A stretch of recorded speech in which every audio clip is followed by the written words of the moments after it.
be the representative of all the students in Ilan Tiangun School to say thank you and to show my respect for your bravery and for your sacrifice. You make the whole country proud and prideful for your achievement that you so dearly carved into our hearts. You made us see the importance of one's country and the warmth from one's protection, to feel truly safe in what we all call home.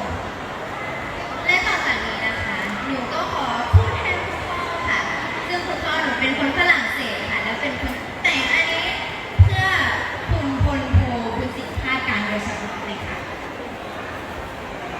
Je veux dire merci à tous les militaires qui ont défendu la nation. Je suis fière d'être née en Thaïlande. Encore merci pour votre bravoure et votre sacrifice. Respectueusement.